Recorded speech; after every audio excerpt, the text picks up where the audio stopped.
आज मैं आपके संग अपने एकदम गोल गोल सबसे खस्ता, सबसे सस्ता और सबसे सफ़ेद साबूदाना के पापड़ की रेसिपी शेयर कर रही हूँ, जिसे मैंने घर में बनाया है। ये इतनी आसानी से बन जाते हैं कि आपको भी बनाने में बिल्कुल समय नहीं लगेगा और व्रत में भी हम इसे खा सकते हैं। ये एकदम बन के क्रिस्पी तैयार होते हैं। आज मैं आपको यहाँ पर ये भी बताऊँगी कि हमको साबूदाना को कितनी देर भिगोना है, कितनी देर पकाना है और पापड़ को कितनी देर धूप में रखना है। उससे हमारे पापड़ एकदम सही बनकर तैयार होते हैं। बस आप मेरे द्वारा बताई हुए हर एक टिप्स को फॉलो करिए तो आपके पापड़ भी बहुत शानदार बनकर तैयार होंगे। तो मेरी तरह क्रिस्पी पापड़ बनाने के लिए आप वीडियो को एंड तक देखिएगा। यहाँ पर मैंने मीडियम साइज वाला साबूदाना लिया है और मैंने यहाँ पर आधा किलो साबूदाना लिया है। तो आप साबूदाना को एक बड़े बर्तन में भीगने के लिए रख दीजिए। भीगने के लिए यहाँ पर आपका जितना साबूदाना है आप उससे 1 उंगली ऊपर पानी नाप के लीजिएगा। ये साबूदाना मैंने सुबह 5 बजे भिगोया था और 10 बजे तक मेरा ये साबूदाना एकदम फूल कर तैयार हो गया है। तो इसका मतलब लगभग 5 से 6 घंटा हमें साबूदाना को भीगने के लिए छोड़ देना है। उसके बाद आप देखेंगे कि साबूदाना आपका फूल गया है और जब आप इसको हाथों से दबा के देखेंगे तो दाना एकदम मुलायम सा दिखेगा। उसके बाद आप साबूदाना को एक छन्नी में पसा दीजिए और पानी सारा निकलने दीजिएगा। उसके बाद अब हमें यहाँ पर एक बड़े बर्तन में लगभग 2 लीटर पानी को गर्म होने के लिए रखना है। थोड़ा सा कम ज़्यादा चल जाएगा, लेकिन यहाँ पे आधा किलो साबूदाना है तो हमारा 2 लीटर पानी लग जाएगा। पानी में जब अच्छे से उबाल आने लगे तब हमको क्या करना है कि इसमें से आप पहले 1-1.5 गिलास पानी अलग कर लीजिए। ऐसा करने से जब हम साबूदाना को पकाते हैं तो बाद में उसकी कंसिस्टेंसी के हिसाब से हम पानी घटा बढ़ा सकते हैं, क्योंकि हम बाद में वहाँ पे ठंडा पानी नहीं डाल सकते हैं। उसके बाद आप इसमें 1.5 चम्मच सेंधा नमक और आधी चम्मच काली मिर्च डाल दीजिए। यहाँ पे मैंने पापड़ को सेंधा नमक में ही बनाए हैं, जिससे हम पापड़ को व्रत में भी खा सकते हैं। उसके बाद आप इसमें सारा साबूदाना डाल दीजिए। अब हमें साबूदाना को यहाँ पे लगातार चलाते रहना है। एक बड़ी कलछी से आप साबूदानों को चलाते रहिए। लगभग 20 से 25 मिनट हमें यहाँ पर साबूदानों को चलाना है। भगोने में साबूदाना बिल्कुल भी चिपके ना, इस तरह से हमको चलाना है। अगर एक बार भी साबूदाना चिपक जाएगा तो हमारे पापड़ में जले की स्मेल आने लग जाएंगी। गैस की फ्लेम आप अपने हिसाब से कम तेज भी कर सकते हैं। कंटिन्यू जब हम चलाते रहेंगे तो हम देखेंगे कि हमारा साबूदाना गाढ़ा होना शुरू हो गया है।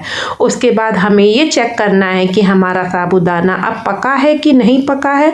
तो आप 1 चम्मच में थोड़ा सा साबूदाना लीजिए और किसी भी फोक या चम्मच की सहायता से उस दाने को आप तोड़ के देखिए।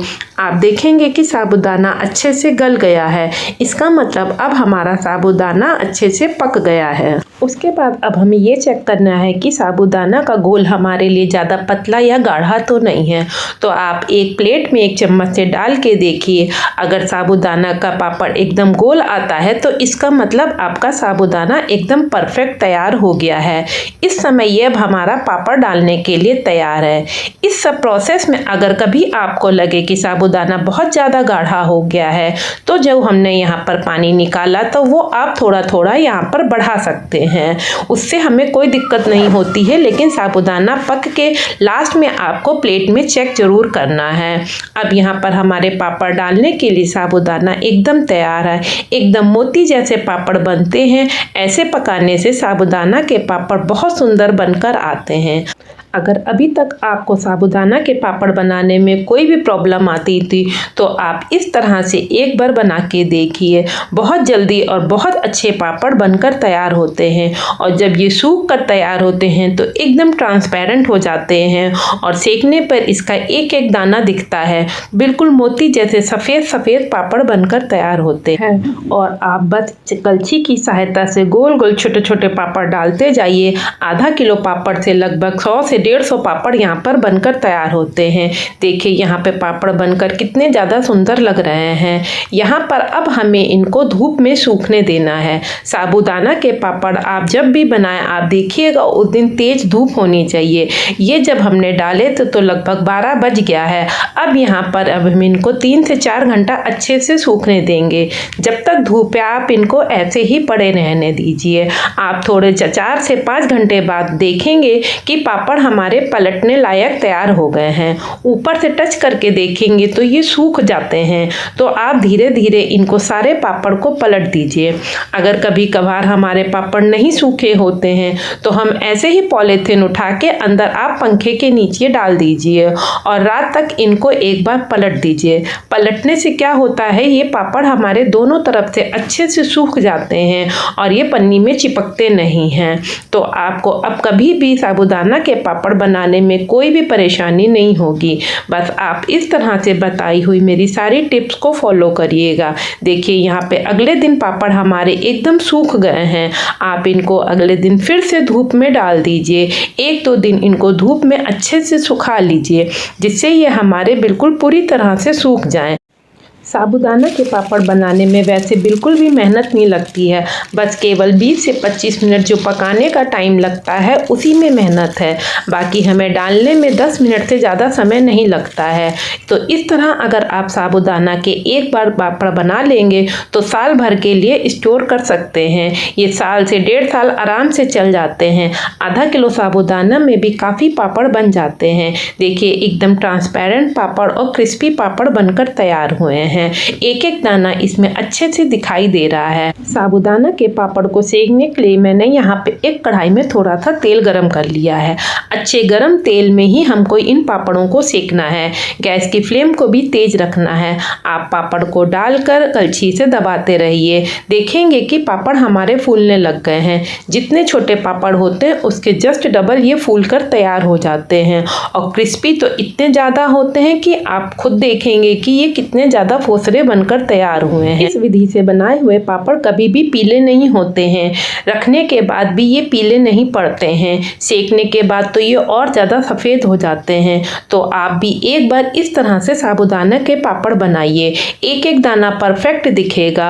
अगर आपके पापड़ भी अच्छे बनकर तैयार होते हैं तो मुझे ज़रूर कमेंट करके बताइएगा।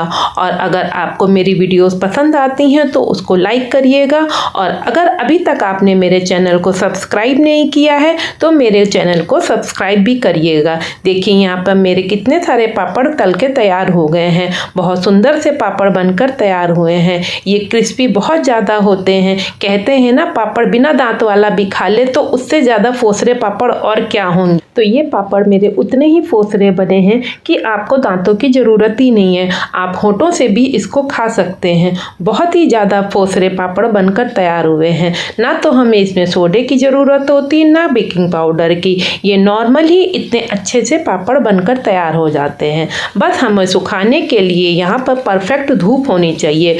धूप में ये पापड़ बहुत अच्छे से सूख कर तैयार होते हैं। देखिए यहाँ पे मैंने इनको तोड़ के दिखाया है। इसकी आवाज़ से ही पता चल रहा है कि पापड़ कितने ज़्यादा क्रिस्पी और फोसरे हैं।